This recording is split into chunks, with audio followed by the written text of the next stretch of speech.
YCP మునిగిపోతున్న నాభాన్ని జోస్యం చెప్పారు TDP నేత గంటా శ్రీనివాసరావు.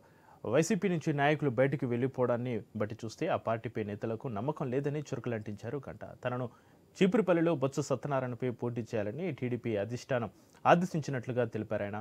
వారం రోజుల్లో టీడీపీ అభ్యర్థుల జాబితా వస్తుందని, అప్పుడు తాను ఎక్కడి నుంచి పోటీ చేస్తానో క్లారిటీ వస్తుందన్నారు గంటా శ్రీనివాసరావు.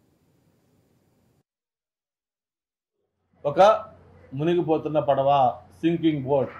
ఈరోజు రైటింగ్ ఆన్ ద వాల్, ఒక గోడ మీద రాస్తే ఎంత మనకి స్పష్టంగా ఉంటుందో, ఈరోజు వైఎస్ఆర్ పార్టీ అనేది రేపు ఎన్నికల్లో ఘోర పరాజయం పొందబోతా ఉంది అనేది అంత స్పష్టంగా ఈరోజు అందరికీ తెలుసు.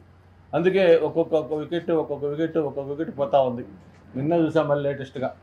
మరి ఈరోజు వైఎస్ఆర్ పార్టీకి ఎంతో ఆర్థిక బలం, ఎంతో సపోర్ట్ ఇచ్చిన వేమిరెడ్డి ప్రభాకర్ రెడ్డి గారు కూడా నిన్నే రాజీనామా చేశారు, పార్టీ ప్రాథమిక సభ్యత్వానికి కూడా. కానీ ఇక్కడ సీటు అనౌన్స్ చేసినా కూడా మీకు తిరుపతి ఎంపీగా ఆదిమూలపాయన్ని తిరుపతి ఎంపీ క్యాండిడేట్గా అనౌన్స్ చేశారు. అదే ఎంపీ క్యాండిడేట్గా అనౌన్స్ చేస్తే నాకు నీ ఎంపీ వద్దు, నీ పార్టీ వద్దు అని చెప్పని ఆయన బయటకు వచ్చి ఆయన అనౌన్స్ చేసిన కాగితాలని ముఖం మీద పడేసి వచ్చేసారు.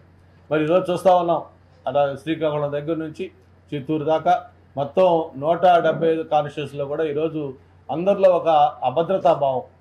ఏంటి మన పరిస్థితి, ఏంటి మనకి రాబోయే రోజులు ఎలా ఉండబోతుంది అనే ఒక ఆందోళన ఈరోజు ఆ నాయకుల్లో కనిపిస్తూ ఉంది. అటు అగ్రవర్ణాలు లేదు, ఎస్సీలు లేదు,